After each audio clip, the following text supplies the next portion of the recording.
Har Har Mahadev. Viewers, আশা করি আপনারা বাবা মহাদেবের কৃপায় সকলেই ভালো আছেন। আজ আমি আপনাদের সামনে এমনই একটা মহামন্ত্র বলবো, সেই মহামন্ত্র দ্বারা আপনারা অকাল মৃত্যু রোগ যন্ত্রণা থেকে রক্ষা পাবেন। তো চলুন জানা যাক, সে বিষয় নিয়ে আমি সম্পূর্ণ এই ভিডিওর মাধ্যমে আলোচনা করব। দেখুন, আমরা তো মন্ত্র জপ করি, বিভিন্ন প্রকার মন্ত্র জপ করি, তাই না? কিন্তু মন্ত্র কিন্তু সঠিক উচ্চারণ করতে পারি না, বা মন্ত্রের অধিকাংশ মেন শক্তিটাকে বাদ দিয়ে আমরা জপ করি। তো এবার মেন শক্তিটাকে বাদ দিয়ে যখনই জপ করি, আমরা কোনো ফল পাই না। আমরা ভাবি, কেন ফল পেলাম না? কারণ আপনি তো মেন যেটা শক্তি সেটাকেই বাদ দিয়ে দিচ্ছেন, তাই না? যদি মেন শক্তিটাকেই বাদ দেন, আপনারা কি করে তাহলে ফল পাবেন? যেটা প্রয়োজন সেটাই বাদ দিয়ে দিচ্ছেন। মাঝখান থেকে আপনারা যদি মন্ত্র জপ করেন, তাহলে কি আপনারা ফল পাবেন? পাবেন না। কারণ এই কলিযুগের মানুষ এত ব্যস্ত, তাদের কাছে সময় কম, অনাকাজে সময় বেশি। আমরা এখন এত ব্যস্ত, আমরা প্রতিটি মুহূর্তে অনাকাজে সময়গুলো নষ্ট করে ফেলছি। একটা কথা বলি, শুনুন, এটা মহাকলি। এখানে পাপ, অনাচার, অধর্ম এই ছাড়া কিচ্ছু নেই। আর মহাকলি এখন শেষ হতে বেশি বাকি আর নেই। যত পাপ, অনাচার, অধর্ম বাড়তে থাকবে, ভগবান তত জাগ্রত হবে। তো কী রূপে জাগ্রত হবেন? কাল রূপে, রুদ্র রূপে। সেই রূপটা কিসের জন্য থাকবে? পাপ বিনাশের জন্য, অধর্ম বিনাশের জন্য। তো আমাদের এই কলিযুগে আমাদের ভগবান কি বলেছেন? যে মহামন্ত্র জপ করো। কেউ হরিনামের দ্বারা মহামন্ত্র জপ করছেন, কেউ আবার পঞ্চাক্ষর মন্ত্র মহামন্ত্র বলে জপ করছেন। কিন্তু মহামন্ত্র, দেখুন, ব্রহ্মা, বিষ্ণু, মহেশ্বর তিনজনই কিন্তু একটাই শক্তি। এনারা কিন্তু কোনো ভিন্ন শক্তি নয়, একই শক্তিপুঞ্জ, একই অধীশ্বর, শক্তির একই অধীশ্বর, ভিন্ন অবতার। এনাদের এক একটা রূপ, এক একটা অবতার, এক একটা মানে ডিভাইডেড হয়েছেন এক একটা কর্মের জন্য। কিন্তু কারোরই কোনো রূপ নেই, তিনজনেই সাকার রূপ ধারণ করেছেন সৃষ্টিকে পরিচালনা করতে। কিন্তু এনারা অ্যাকচুয়ালি শক্তিপুঞ্জ। তো আজ আমি এই মন্ত্র নিয়ে সম্পূর্ণ সেই বিষয় নিয়ে বলবো। দেখুন, আমরা যে মন্ত্রর কথা আমি বলবো, সেই মন্ত্রটা হচ্ছে ভগবান শঙ্করের মহামৃত্যুঞ্জয় মন্ত্র। কম বেশি দেখুন, আমরা ইন্টারনেটে মন্ত্রটা শুনে থাকি, জপ করে থাকি, এবং সবসময় আমরা বাড়িতে ওটা মানে ফোনে হোক বা যেভাবে হোক রেকর্ডিং করে আমরা শুনতে থাকি। আমরা ভাবি এটা শুনলে মনে হয় আমাদের সব কিছু ঠিক হয়ে যাবে। সত্যি ঠিক হয়, কিন্তু তার মধ্যে একটা কথা আছে। আপনি যখন কাজ করতে করতে কোনো একটা মন্ত্র উচ্চারণ শুনবেন, তখন কিন্তু ওই কাজ করতে করতে কাজে ধ্যান আর্ধেক, মন্ত্রটা শুধু কানে আসছে কিসের জন্য? ভাবছেন এটা পজিটিভ শক্তি, এটা কানে আসা মানে আমার সব কিছু ঠিক হয়ে যাবে এবং আমার ঘরের মধ্যে নেগেটিভ শক্তি চলে যাবে, এটাই মনে করছেন। যার জন্যই আপনারা মোবাইলে চালিয়ে রাখছেন, মানে বিভিন্নভাবে ওটা রেকর্ডিং করছেন। কিন্তু আমরা কি তাতে ফল পাই না। কেন বলেন তো? কারণ ওটা আমাদের বলে না physically absent, physically present, mentally absent. আপনার মেন্টালি কিন্তু অ্যাবসেন্ট থেকে যাচ্ছে, কারণ ওর ভিতরে মন নেই। আপনি ভাবছেন আমি একটু কিভাবে রান্না করব, নাই ভাবছেন আমি কখন অমুক জায়গায় যাব, তা না হলে ভাবছেন আমার বাড়িতে এই কাজগুলো আছে এক্ষুনি কমপ্লিট করতে হবে, মানে একটা ব্যস্ততার মধ্যে। ভগবানকে ডাকার একটা নির্দিষ্ট সময় থাকে, দেখুন সেই সময়ের মধ্যে আপনি বেশি না, আপনি মাত্র যদি 5 বার 21 বারও সেই মন্ত্রটা উচ্চারণ করেন, সত্যিকারই মেন্টালি প্রেজেন্ট রেখে, তাহলে আপনি 100% ফল পাবেন। বেশি আপনাকে ডাকতে লাগবে না বা উচ্চারণ করতে লাগবে না। আপনি যদি ব্যস্ততার মধ্যে করেন, সেটা শুধু আপনার প্রয়োজনের জন্য ব্যবহার করতে যাচ্ছেন, তখন ভগবান খুশি হন না। আপনি তো ওটা ঠিকঠাক ব্যবহার করলেন না। মন্ত্রশক্তি অত সহজে কিন্তু ফল পাওয়া যায় না, সঠিক নিয়মে যদি না করেন। এবার সঠিক নিয়মে করতে গেলে কি করতে হয়? এক জায়গায় বসে নিজের দেহ, এই পঞ্চভূতের শরীরটাকে আলাদা করে দিতে হয়, দিয়ে মনটাকে, মেন্টালিটাকে পুরো অ্যাট প্রেজেন্ট রাখতে হয়। আপনি যদি এই দেহ থেকে, মানে আপনার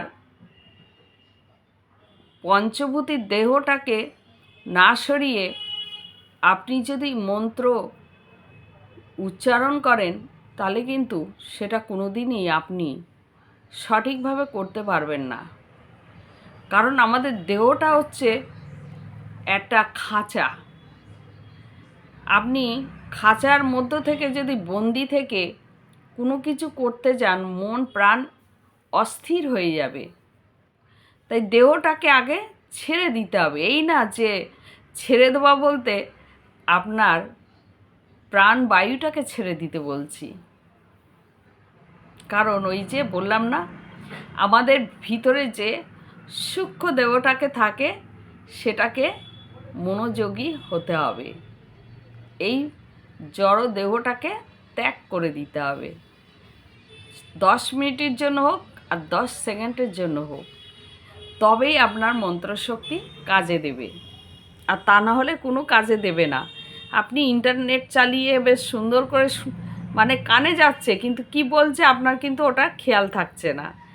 আপনি কাজ করছেন ভাবছেন এই কাজের মাধ্যমে শুনলেও কাজ হবে, সেটা হয় না। দেখুন, এই মহামৃত্যুঞ্জয় মন্ত্র এমনই একটা পাওয়ারফুল মহামন্ত্র, যে মন্ত্র দ্বারা ঋষি মার্কাণ্ডে 12 বছর আয়ু থেকে তিনি লম্বা আয়ু তৈরি করেছিলেন। কিভাবে? ঋষি মার্কাণ্ডের পিতামাতার বাচ্চা ছিল না, বয়স হয়ে যাচ্ছে, তপস্যা করেছিলেন। ভগবান শঙ্কর উনি পরীক্ষা নেওয়ার জন্য বলেছিলেন যে তুমি কীরকম ধরনের সন্তান চাও, একটা দীর্ঘ আয়ু, একটা 12 বছরের আয়ু। কী ধরনের সন্তান তুমি চাইছো? 12 বছরে নেবে না দীর্ঘ আয়ু নেবে? ঋষি মার্কাণ্ডের পিতামাতা খুব বুদ্ধিমান ছিলেন, তিনি বলেছিলেন যে আমরা 12 বছরের আয়ু যুক্ত বাচ্চা নেব। ভগবান শঙ্কর বলেছিলেন যদি তুমি দীর্ঘ আয়ু নাও কুসন্তান হবে, আর যদি 12 বছরের আয়ু নাও সে সুসন্তান হবে। তা বলেছিলেন হে বাবা মহাদেব আমরা 12 বছরের আয়ু নেব। তো ঋষি মার্কণ্ড জন্ম হলো। ঋষি মার্কণ্ড যখন জন্ম নিয়েছিলেন, ছোট দিয়ে খেলছেন ধুলছেন, তখন তো অজ্ঞান, কিছুই জানতেন না যে ওনার আয়ুর লিমিটটা 12 বছর। যখন একদিনকে পিতামাতা দেখছেন 12 বছর দিন যত যাচ্ছে, পিতামাতার একটা চিন্তা হচ্ছে যে আর কিছুদিন বাদে আমরা তো সন্তানহারা হয়ে যাব। এবং ঋষি মার্কণ্ডে ছোট দিয়ে খুব বুদ্ধিমান ছিলেন এবং জ্ঞানী ছিলেন, এবং পিতামাতার খুব বাধ্য সন্তান ছিলেন। তো একদিন খেলতে খেলতে পিতামাতা যখন আলোচনা করছেন, তখন ঋষি মার্কণ্ড শুনে ফেললেন যে ওনার আয়ু দীর্ঘ 12 বছর। তখন উনি ওই সংসার পরিত্যাগ করে, মানে পিতা মাতা সব পরিত্যাগ করে এক গঙ্গার ধারে, জঙ্গলের ধারে, গঙ্গার ধারে মাটির শিবলিঙ্গ তৈরি করে উনি শিবের তপস্যায় বসেছিলেন। এবং উনি এই মহামৃত্যুঞ্জয় জপ করতে লাগলেন। জপ করতে করতে 12 বছর যখন পূর্ণ হলো, তখন ধর্মরাজ তার নিয়ম রক্ষার জন্য মৃত্যুপুরীর নিয়ম হিসাবে ঋষি মার্কণ্ডকে নিতে আসলেন।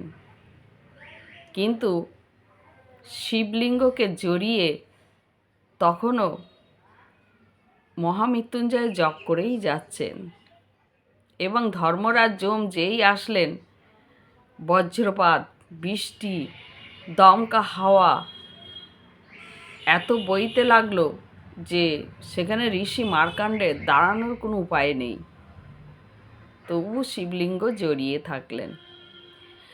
এবং দেবাদিদেব মহাদেব হঠাৎ প্রকট হলেন, বললেন হে ধর্মরাজ যম তুমি দাঁড়াও, তুমি আমার ভক্তকে এভাবে নিতে পারো না। তখন ধর্মরাজ যম বললেন প্রভু আমি যদিও আপনার অনুগত, কিন্তু আমার তো নিয়ম রক্ষা করতে হবে। আমি যে নিয়মের অধীনে, আমি যে ধর্মরাজ, তাই আমার নিয়মের অধীনে আমি আছি। তো ঋষি মার্কণ্ডের তো এখন তখন ঋষি হয়নি, মার্কণ্ডের তো এখন সময় হয়েছে, পূর্ণ হয়ে গেছে 12 বছর। এখন তো আজকের দিনে ওনার নিয়ে যাওয়ার কথা। তখন দেবাদিদেব মহাদেব বললেন যে আমার ভক্ত আমার নাম জপ করে, তাকে নেওয়ার অধিকার কারুর নেই, তুমি কারোরই নেই। তখন ধর্মরাজ যম বললেন যথাজ্ঞা প্রভু বলে ওখান থেকে পরিত্যাগ হলেন। সেই থেকে তখন ঋষি মার্কণ্ডকে দীর্ঘ আয়ু দিলেন এবং বললেন যে আজ থেকে তুমি ঋষি নামে পরিচিত, তোমার জ্ঞান বুদ্ধি সবসময় জীবের ডগায় থাকবে, তুমি যা ভাববে যেটাই করবে সেটাই তোমার জ্ঞান বুদ্ধি, এবং জগৎ তোমাকে ঋষি মার্কণ্ডে নামে জানবে, এবং তোমার জ্ঞান দ্বারা এই সারা বিশ্ব ব্রহ্মাণ্ড পথ অনুসরণ করবে। এটা হচ্ছে ঋষি মার্কণ্ডের ঘটনা, এবং মহামৃত্যুঞ্জয়ের ফলাফল নিয়ে আমি উদাহরণ দিলাম আপনাদের বোঝানোর জন্য। তো এবার মহামৃত্যুঞ্জয় কতখানি পাওয়ারফুল সেটা এবার বুঝতে পারছেন। তো আমরা মহামৃত্যুঞ্জয় অনেকেই জপ করি, কিন্তু আমরা সঠিক উচ্চারণ করতে পারি না। কি উচ্চারণ করতে পারি না। আমরা বেশি অংশে মহামৃত্যুঞ্জয় যখনই জপ করি, সেটা কি জপ করি? ত্রয়ম্বকম যজামহে সুগন্ধিম পুষ্টি বর্ধনম উর্বারুকমিব বন্ধনান। ব্যাস এইটুকু বলে আমরা থেমে যাই, কিন্তু মন্ত্রটা পরিপূর্ণ জপ করি না। তো এইবার আমি আপনাদের পরিপূর্ণ মন্ত্রটা আমি শোনাবো, প্রথম থেকে বলবো, এবং বলার পরে ওটা আমি ডেসক্রিপশনে লিখে দেব, আপনারা ওখান থেকে দেখে নেবেন। মন্ত্রটা হচ্ছে ওং হুং জুং শাহ ওং ভূর ভুবস্বাহ ওং ত্রয়ম্বকম যজামহে সুগন্ধিম পুষ্টিবর্ধনং মৃত্যুমুক্ষ্যমা অমৃতৎ ওং শাহ ওং জুং। ব্যাস এইটুকু মন্ত্র আমরা জপ করব। এটা যদি কেউ যদি ডেলি খালি পেটে যদি উত্তর বা পূর্ব দিকে মুখ করে বসে নিয়মিত ডেলি 21 বার জপ করতে পারে, বা খুব ব্যস্ততার মতো থাকলে সে যদি প্রতি সোমবারে 108 বার এই মন্ত্র রুদ্রাক্ষের মালায় জপ করে, অনিবার্য ফল পাবে। বা কেউ যদি প্রতিনিয়ত কারোর ঘরে শিবলিঙ্গ থাকে, বাবার মাথায় জল ঢালার সময় যদি এই মন্ত্র 3 বার উচ্চারণ করে জল ঢালে, আমি আপনাদের লিখে বলে দিতে পারি তার শরীরে কোনো মহাব্যাধি হবে না, অকাল মৃত্যু হবে না, তার পথ দুর্ঘটনা হবে না, সব দিক দিয়ে সে রক্ষা পাবে। আমি লিখে বলে দেব। তো এইভাবে আপনারা উচ্চারণ করুন, দেখবেন 100% আপনারা ফল পাবেন। শুধু উচ্চারণ সঠিক হয় না বলে আমরা কোনো মন্ত্রের ফল পাই না। আপনারা অনাকাজে সময় নষ্ট না করে ভিউয়ার্স, আপনারা এইটুকু সময় আপনারা কাজে লাগান, দেখবেন আপনাদের শরীরে কোনো রোগ থাকবে না, অকাল মৃত্যু হবে না। মৃত্যুপুরীতে যখন এসছি, আমাদের মৃত্যু বরণ করতে হবে সবাইকে, কারণ এখানে স্বয়ং ভগবানও অবতার নিয়ে তাদেরকেও পৃথিবীর নিয়ম রক্ষা করতে হয়েছে। এমন না যে ভগবান বলে ওনারা ওনাদের নিয়ম যেটা করেছেন সেই নিয়ম লঙ্ঘন করে চলে গেছেন, বা মানুষের জন্য শুধু সৃষ্টি করেছেন তাও না। যখন এই পৃথিবীতে ভগবান অবতার নিয়েছেন, সাকার রূপে অবতার নিয়েছেন, এবং সেই অবতারের কারণে ওনাদেরও কিন্তু এই পৃথিবীর নিয়মে চলতে হয়েছে, এবং চলে ওনারাও দেখিয়ে দিয়েছেন মানুষ জীবকে শিক্ষা দেওয়ার জন্য যে আমরা ভগবান বলে নিয়ম লঙ্ঘন করিনি। তো এবার বুঝে নিন। তো চলুন, আমার ভিডিওটা এই পর্যন্ত রইল। যদি ভালো লাগে অবশ্যই আপনারা সাবস্ক্রাইব করবেন এবং আমার পাশে একটু থাকবেন। নমস্কার।